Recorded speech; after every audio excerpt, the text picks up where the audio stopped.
Gracias, hermanos, hermanas, por darse el privilegio de estar aquí ya.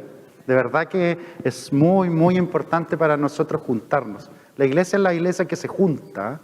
La iglesia es la iglesia que se junta. De hecho, Cristo lo dijo así: donde 2 o 3 se junten o estén en mi nombre, ¿no es cierto? Ahí estaré yo.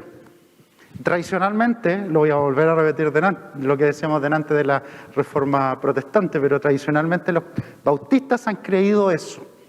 Donde 2 o 3 se reúnan en mi nombre, ahí está la iglesia, ahí está Jesucristo, porque ese es el cuerpo de Cristo. Esa es la base, la comunidad de fe, el cuerpo de Cristo. Así que damos gracias a Dios porque podemos hacer esto, porque podemos estar todos juntos, unidos en un mismo espíritu, una misma fe. Habíamos estado estudiando, si ustedes se acuerdan, la epístola a los Efesios. Así que les pregunto si lo han estado estudiando y si no, que se unan a nosotros al estudio. Hoy día empezamos el capítulo, si se fijaron, 5. Así que todavía tienen tiempo para irlo reflexionando. Nuestra idea es que a través de esta carta podamos crecer nosotros espiritualmente, madurar. Y habíamos dicho que al menos hay 4 puntos súper importantes para la maduración que tenemos que considerar. Nosotros decimos la doctrina o la enseñanza de Jesucristo. Decimos la espiritualidad, lo que tiene que ver con la relación con Dios. Pero también el carácter, la transformación de nuestro carácter a la imagen de Cristo. Y la misión, o sea, ¿a qué estamos llamados? ¿A qué el Señor te ha llamado a ti? También tiene que ser una pregunta para todos nosotros. ¿Qué dones te ha dado? Pero ¿para qué también el Señor te ha llamado? 4 puntos muy, muy importantes. Y hoy día vamos a hablar específicamente de la llenura del Espíritu Santo. Sed llenos del Espíritu Santo. Y voy a dividir el sermón en 3 partes. 1, como dice el versículo, ahí el versículo 1 del capítulo 5 que leímos: imiten a Dios como hijos muy amados. Imiten a Dios como hijos muy amados.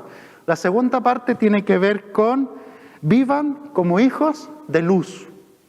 Y la tercera parte es sean llenos del Espíritu Santo.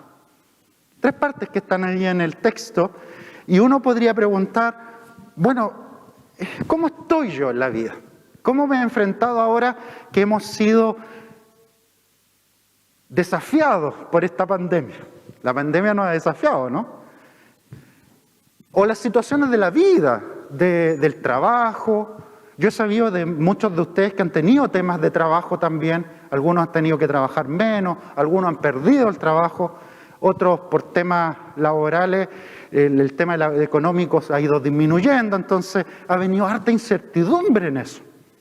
Entonces hemos sido desafiados últimamente y tenemos que volvernos a preguntar cómo reaccionamos desde el Evangelio a ese tipo de situaciones que tienen que ver con la vida. Porque esto es parte de la vida, es parte de la condición humana nomás. ¿Y cómo estamos reaccionando? ¿Cómo lo hemos tomado como una oportunidad para el crecimiento? ¿O lo hemos tomado como una oportunidad simplemente para excusarnos y decir, no, yo me quedo aquí nomás? ¿Qué es lo que estamos haciendo con nuestra vida? Con lo que el Señor nos ha entregado. Después vamos a hablar de eso, cuando terminemos Efesios vamos a hablar un poquito de lo que tenemos que administrar, lo que el Señor nos entrega para administrar, también en esta misma línea del crecimiento. Pero la pregunta ahora es, entonces, para nosotros, ¿queremos quedarnos ahí o queremos seguir creciendo? ¿Qué es lo que el Señor te está llamando a hacer hoy día? Y fíjense que en el texto, vamos al texto ahora, el primer llamado es a imitar a Dios como hijos muy amados. Fíjense que, ¿para qué estamos con cosas? En la casa muchas veces nosotros decimos, oh, tú eres hijo de tu padre, o tú eres hijo de tu madre, ¿no es cierto? Hija de tu madre. ¿Por qué? Porque el carácter se va pareciendo a los papás, ¿o no? Reaccionan de la misma manera, usan los mismos gestos. Algunos dicen que eso es genético, pero no, es aprendido, po. Es aprendido inconscientemente. Y se van comportando como los papás. Incluso tenemos hasta los mismos gestos algunos. Yo tengo algunos gestos que no me había dado ni cuenta, pero ahora estoy analizando, tengo algunos gestos que hacía mi papá. Pues. Hijo de tu papá, ¿no es cierto? Hijo de tu mamá. Pero fíjense que aquí el texto, Pablo nos llama a imitar a Dios. Y alguien podría decir, pero ¿cómo se le ocurre a Pablo decirme eso? ¿No es cierto? Sí, ¿quién podría imitar a Dios? Pero fíjense, si nosotros entendemos que Dios es nuestro Padre, de alguna manera tenemos que imitar lo que Él hace, porque recuerden que somos hechos a imagen y semejanza de Él, ¿o no? ¿Amén? Hechos a imagen y semejanza de Dios, quebrados por el pecado, pero al mismo tiempo restaurados en Cristo. ¿Sí o no? ¿Quién puede decir que tiene la vida restaurada? Esa es la esperanza cristiana. Pues la esperanza cristiana es que Dios nos hace de nuevo. Y para los que están escuchando y que de alguna manera se sientan alejados del Señor, les podemos decir que hay esperanza en Cristo porque hay restauración en Él. Eso es lo que nosotros llamamos también salvación, que nos saca de la vida que estamos viviendo y nos lleva a una nueva vida. Nuevas criaturas, decíamos la semana pasada, ¿se acuerdan? Nuevas, transformados. Por eso tenemos esperanza. Y fíjense, imitar a Dios. Qué tremendo, ¿eh? Imitar al papá. Imitar a mi papá. ¿En qué tendríamos que imitarlo? Fíjense cómo Dios cuida de su creación, por ejemplo, cuida de nosotros, cómo se preocupa de todos, cómo nos da lo que necesitamos en su momento. Cómo nos corrige a veces también. Sí, también nos corrige, después vamos a hablar un poquito de eso. Pero vivan una vida, dice en el versículo 2, de amor. Dios nos ama, por eso no nos condena, envió a su Hijo Jesucristo por nosotros. No hay condenación en Él. Se entregó a sí mismo, a Cristo, ¿no es cierto?, como ofrenda de sacrificio. Fíjense que Cristo eso es lo que hace por nosotros, darnos un nuevo comienzo, sacrificado, una vida sacrificada. Y ahí uno tiene que preguntarse si uno quiere vivir una vida más cómoda o sacrificada por los demás. ¿Se fijan o no lo que estoy preguntando? ¿Qué vida queremos vivir? ¿Cómoda, centrado en mí mismo? ¿O sea, yo me sacrifico también para que otros conozcan de Cristo, para que otros también sean bendecidos por este evangelio y esta esperanza? ¿O simplemente pienso en mí mismo? Yo estoy hablando imagínense ustedes los contextos donde se mueven. La universidad, el colegio, los que están en el colegio, la familia, el trabajo, ¿no es cierto? El trabajo es muy importante. ¿Cómo es mi testimonio ahí también para dar una buena imagen, digamos, de lo que es Cristo y de lo que es Dios? La gente hoy día nos critica harto a los cristianos, ¿no es cierto? En la sociedad. ¿Para qué estamos con cosas? Nos critican harto. Pero la pregunta es, ¿qué es lo que nosotros hacemos para reflejar a Cristo, reflejar a este Dios? Imítenlo.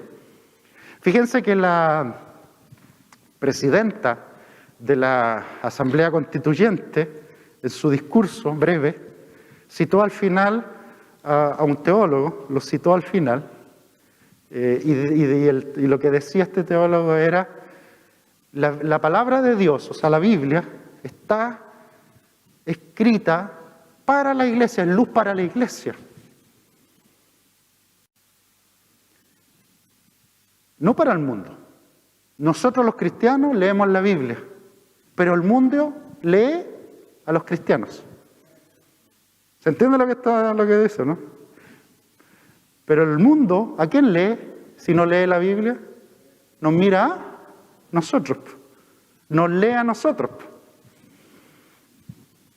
Entonces el punto es, ¿qué testimonio damos nosotros en ese sentido? De Cristo, imitándolo en la sociedad, en los problemas que tiene la gente. ¿Cuántas personas angustiadas por la vida, abrumadas por el tema del trabajo, cuántas personas están lidiando con temas de salud, cuántas personas están lidiando con temas económicos, con los hijos, la violencia, temas laborales. Después vamos a hablar un poquito del tema del bullying, pero fíjense que un montón de temas que hay en la sociedad, con el tema de la salud, la educación, ¿no es cierto?, de los hijos, los miedos. Hasta nosotros tenemos miedo a veces, nos van a tener incluso a pesar de que nosotros tenemos una esperanza. Y también viven como con un sinsentido. Podemos llevar ese evangelio a otro, ¿no?, esa esperanza a otro. Y fíjense que Pablo le recomienda que por supuesto se alejen de algunas cosas para poder imitar a Dios. Entre ellas la inmoralidad sexual, la impureza, la avaricia, las palabras indecentes, los chistes groseros. Fíjense, una cantidad de cosas que están ahí que tienen que ver con lo que nosotros nos tenemos que apartar. La sexualidad está para vivirla en el matrimonio. Eso es lo que nosotros enseñamos, porque la Biblia nos enseña eso. Lo voy a repetir de nuevo, la sexualidad está para vivirla en el matrimonio. Entonces eso indica que hay que tener cuidado con el adulterio. Los varones tenemos que tener cuidado con no pololear con eso. Las mujeres igual hoy en día, las cifras de adulterio para la mujer también han subido bastante este último tiempo, así dice la encuesta, digamos. Hay que no pololear con eso, ¿me entiendes? Y si alguno ha caído, tenemos esperanza igual, porque Dios restaura, ¿no? El Señor restaura.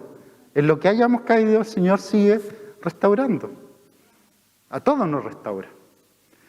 Pero no pololeamos con esas cosas. A eso estoy diciendo. Pololear significa no jugar con eso. Si recuerdan el dicho que decían nuestros papás, el que juega con fuego se quema nomás. ¿Sí o no? El que juega con fuego se quema nomás. Entonces, no pololeamos con eso. La avaricia. Aquí no está hablando de ser bendecidos, por lo que el Señor nos da, fruto del trabajo. Nosotros, al contrario, precisamente dentro de la tradición cristiana lo que enseñamos es diligencia en el trabajo, ¿no es cierto? Trabajar fuerte. Y uno va a ser bendecido por el Señor cuando uno trabaja fuerte, ¿no es cierto? Después, obviamente, uno tiene que administrar bien eso. La semana pasada, ¿se acuerdan que hablábamos hace unos domingos atrás hablábamos de que era para bendecir a otros también? Para bendecir a otros. No estamos hablando de eso, pero estamos hablando aquí de avaricia, cuando yo lo único que quiero y pienso es en el dinero. Cuando se transforma ahí en un ídolo, como dice en el versículo 5, es decir, un ídolo, un idólatra dice. Porque claro, el dinero se puede transformar en un ídolo. Las cosas se pueden transformar en un ídolo. Y nosotros sabemos, sí, que si el Señor nos bendice, precisamente viene de Él. Yo sé que estos temas incomodan a algunos, pero es la que nos enseña la Biblia también. Tener cuidado con el tema del dinero. No, insisto, porque a mí me han preguntado varias veces, ¿y es malo tener dinero? Y yo digo, pero si el Señor bendice, no es malo. El punto es cómo lo administras. ¿Qué es lo que estás haciendo con eso? Y que si es fruto de tu trabajo, que es fuerte, amén, el Señor te va a bendecir, ¿no es cierto? Pero después tenés que administrarlo bien nomás. Si el Señor te da algo, lo que sea, incluso cuando te da dones, hay que administrarlos bien, pues. Amén, ¿o no? Para servirlo a Él, para glorificarlo a Él. Entonces, imiten al Señor, imiten a Dios, como hijos muy amados. Sentimos que Dios es mi papá, mi padre, ¿no es cierto? Con respeto y que lo podemos imitar. ¿Sentimos eso, no? ¿O necesitamos algo más, dar un pasito más para creer que sí podemos hacerlo? Segundo punto, vivan como hijos de luz, como dice en el versículo 8. Versículo 8 dice, porque ustedes antes eran oscuridad, pero ahora son luz en el Señor. Vivan como hijos de la luz. Fíjense que en los evangelios y en el Nuevo Testamento siempre se hace esa posición entre oscuridad y luz. Oscuridad y luz. La oscuridad siempre representa el mal, representa el pecado humano. la violencia y el pasar unos por otros. Eso es lo que representa la oscuridad. La luz, por el contrario, representa a Cristo, ¿no es cierto? Cristo mismo dice, yo soy la luz del mundo. Yo soy el camino, la verdad y la vida. Nadie viene al Padre sino por mí. La luz siempre va a ser representada por Cristo, aunque en el Antiguo Testamento era el pueblo de Dios. Y que en el Nuevo Testamento es reemplazada por Cristo mismo. Nosotros estamos en Cristo y por eso somos luz. Recuerden que el mismo Jesús le dice a la gente, hagan brillar su luz. ¿Pero para qué? Para que Dios sea glorificado. Para que Dios sea glorificado. Y claro, como dice el texto, algunos se esconden bajo la oscuridad para hacer cosas, ¿no? Sí, ¿para qué estamos con cosas? Si cuando alguien quiere hacer algo que no agrada a Dios, lo hace para calladito, ¿no es cierto? No lo hace la luz, pues. No lo hace a que todos se den cuenta, ¿no es cierto? Queremos pasar más piola. Pero sabemos que algo nos está diciendo ahí, oye, no estáis haciendo lo correcto. Oye, esto no debería haberse hecho de esta manera. No sé si ustedes tienen ese Pepe Grillo en la mente, o soy yo nomás. ¿Sí? Que le está diciendo, no haga eso, ándate por acá. Bueno, ese es el Espíritu Santo, ¿no? Pero vivan como hijos de la luz o hijas de la luz. O sea, estén en Cristo. Si estar en Cristo es seguirle. Estar en Cristo es dar testimonio de Él, los valores de Él, no los nuestros. Es negarse a sí mismo, tomar la cruz de Cristo y seguirlo a Él. Eso es estar en Cristo. Vivir como hijos de la luz, donde no hacemos nada escondido. ¿Por qué nos vamos a avergonzar del Evangelio de Cristo? Recuerden que Pablo decía, porque no me avergüenzo, esto en Romanos, ¿no es cierto?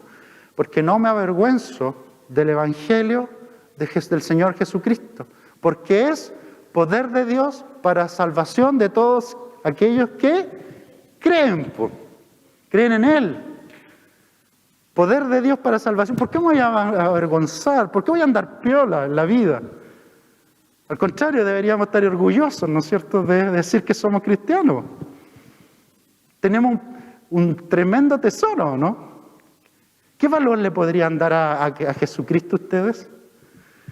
¿Se puede comprar algo así? ¿Se puede comprar o no? ¿Qué valor le dan ustedes ahí en su corazón a Jesucristo? ¿Qué tan importante es si ustedes lo comparan con otras cosas de su vida? Fíjense que hay una parábola, si ustedes se acuerdan, en el Nuevo Testamento que la contó Jesús mismo sobre el reino de Dios. Y dijo, el reino de Dios es como un hombre que encontró un tesoro, ¿se acuerdan o no? En un campo. Lo que hizo fue enterrarlo de nuevo. Vendió todo lo que tenía y compró el campo. Obvio, porque estaba el tesoro ahí, ¿no es cierto? Pero vendió todo lo que tenían. Entonces la pregunta es, ¿qué es lo que podemos invertir por Jesucristo?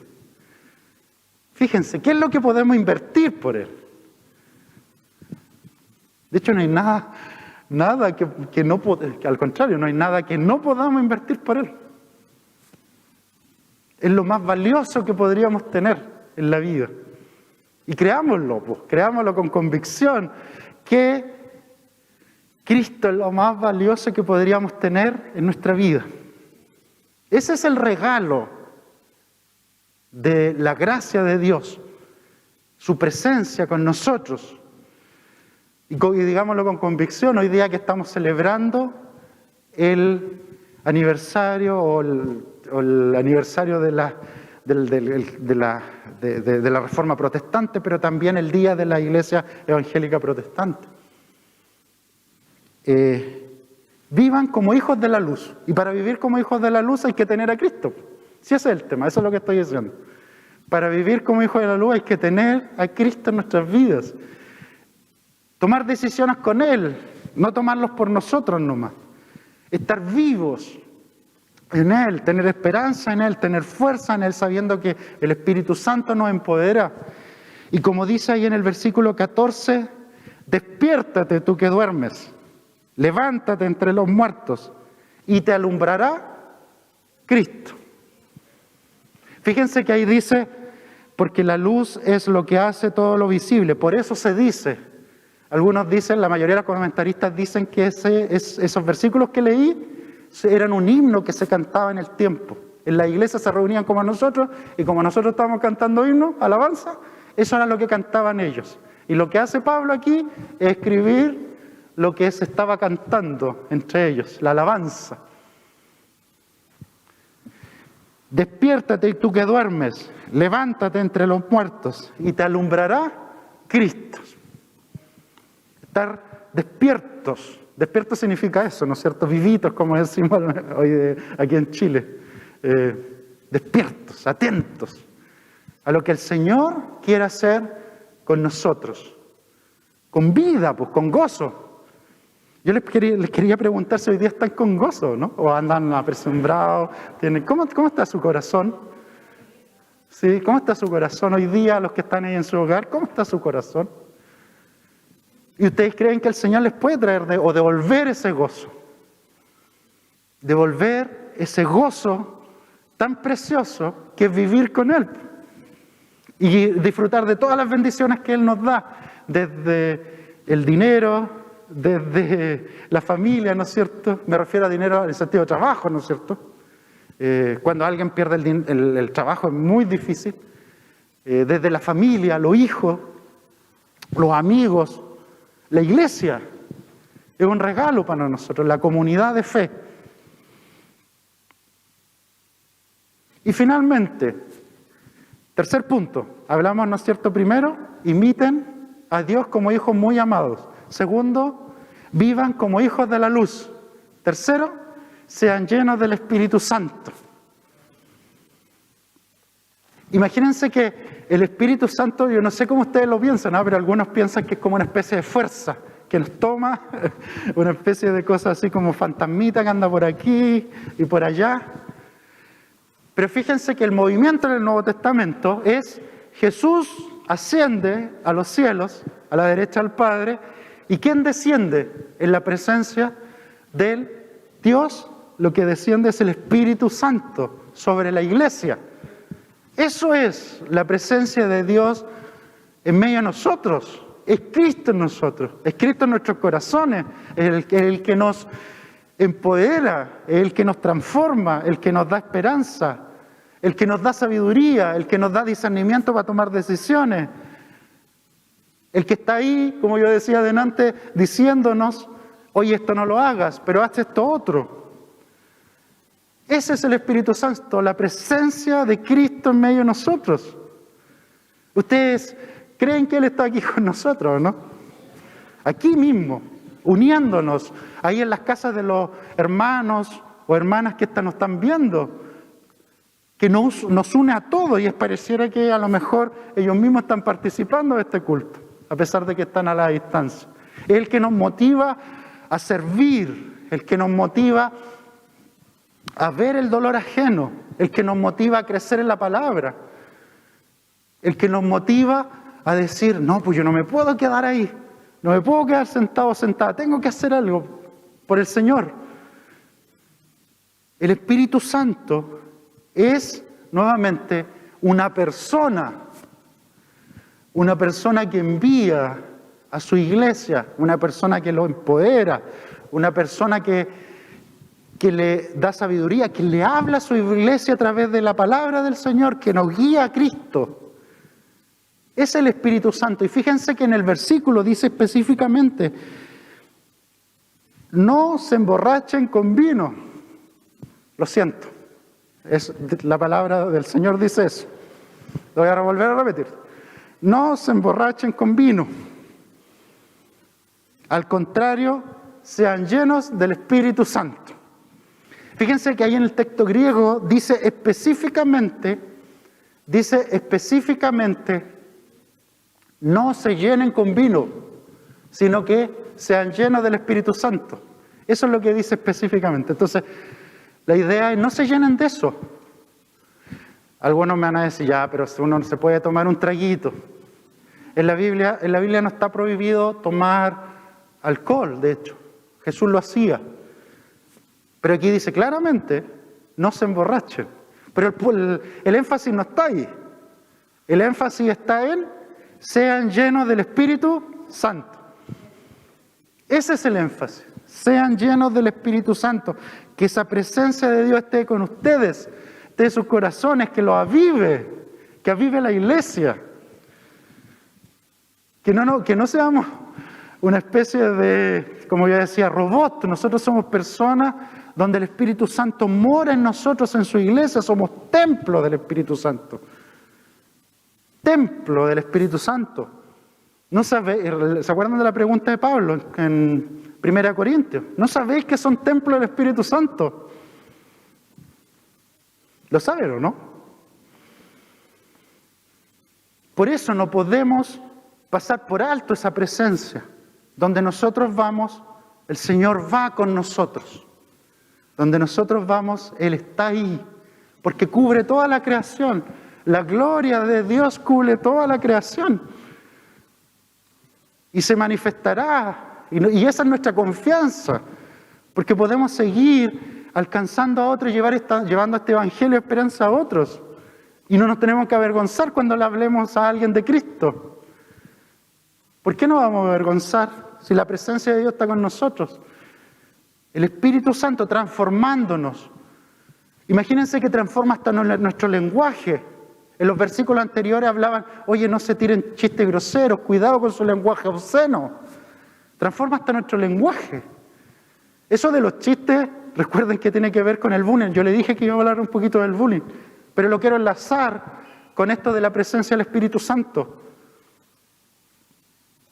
Porque nosotros estamos para bendecirnos. Si la presencia de Dios está con nosotros, estamos para bendecirnos unos a otros. Bendecirnos, no maldecirnos. Por eso nosotros no estamos en contra del bullying. Lo vamos a decir como, esto lo decimos a nivel de iglesia. Nosotros no estamos a favor de hacer bullying. Y menos uno entre nosotros. No para dar palabras duras contra los hermanos entre nosotros, pero para la sociedad tampoco. Donde se dañan, donde hay personas, imagínense que hay adolescentes que se han suicidado por eso. Yo no sé si ustedes han sabido eso. Cuando está en la presencia de Dios, cambia todo, nuestra forma de pensar, nuestra forma de sentir, nuestra forma de desear, nuestra forma de lenguaje. Todo cambia en nosotros. ¿Quieren disponerse a esa transformación o no? ¿Quieren disponer sus corazones a crecer y que el Señor también esté con ustedes y que les siga dando dones y que esos dones los puedan poner al servicio de Dios? ¿O solamente se quieren quedar donde están? Fíjense que cuando uno se dispone en las manos de Dios, el Señor transforma. El Señor da nuevos horizontes. Estos cambios no son cuantitativos, nosotros pensamos mucho en lo cuantitativo. Es como si me llenara, como un pastor decía por ahí, como si me llenara hasta aquí nomás del Espíritu Santo. Vine al culto y no, me fui lleno hasta aquí nomás, medio estanque. ¿Se entiende o no? Sí, 3/4 estanque, ¿no es cierto? Sí, estanque completo, ¿no es cierto? Me lo llena estanque completo, por favor. Pero no. La llenura del Espíritu Santo significa estar en la presencia de Dios, en la presencia del Espíritu Santo. Estar en la presencia, vivir en esa presencia, respirar la presencia de Dios, la palabra, Cristo, es estar con Él. ¿Se fijan que es distinto? No es cuantitativo, es cualitativo, llamémoslo así. Pero ese crecimiento cualitativo también tengo que atreverme a dar ese paso más. Cuando yo le digo que sí al Señor, el Señor actúa. Pero si le digo que no, ¿cómo va a actuar? Algunos dicen, no, pero es que el Señor actúa a pesar de mí. Pero le andan diciendo a cada rato que no. No quiero hacer esto, estoy cansado, es que estoy estresado, es que no, estoy muy ocupado, tengo mucha pega. ¿Cuándo le dicen que sí? Y ese poder no viene de ustedes, viene de Dios mismo. Y Él es el que empodera, y Él es el que da recursos, Él es el que da dones, Él es el que nos capacita. Vuélvanse a Cristo y el Señor no los va a defraudar y los va a guiar hacia el fin que Él quiere. ¿Cuándo a Pablo se le iba a ocurrir que iba a plantar cuántas iglesias en Europa, por ejemplo, Asia Menor y Europa? Su ministerio fue muy corto y plantó una cantidad de iglesias que yo no sé si algún misionero las podría plantar en su vida. Abrió campos misioneros. ¿Ustedes creen que lo hizo por sus fuerzas? El mismo Pablo que estamos hablando hoy día en la carta a los Efesios. ¿Lo hizo por él? ¿O quién abrió todo eso? Se pueden hacer grandes cosas para Dios, pero hay que atreverse a emprender esas grandes cosas para Dios. Que decirle que sí al Señor. Y ese es el llamado para nuestra iglesia. Ser llenos del Espíritu Santo. Sean llenos del Espíritu Santo y vivir en la presencia de Dios. En sus vidas personales, en sus familias, sus estudios, en la iglesia misma, en la comunidad. Pero que todo siempre por lo mismo sea hecho para la gloria de Él, no para nuestra propia gloria. Y que siempre estemos dispuestos a servir al Señor con todo lo que tenemos, con todos nuestros recursos. Y recursos no me refiero solo a económicos, me refiero a dones, tiempo, talentos. ¿Están dispuestos o no? ¿Están dispuestos? Que el Señor les bendiga y seamos llenos del Espíritu Santo siempre, de la presencia de Dios en medio de su iglesia. Vamos a tener una oración. Y les vamos a pedir al Señor que nos llene con su Espíritu. Esa va a ser nuestra oración para los que están en sus hogares también. Oremos al Señor para que Él nos llene de su presencia.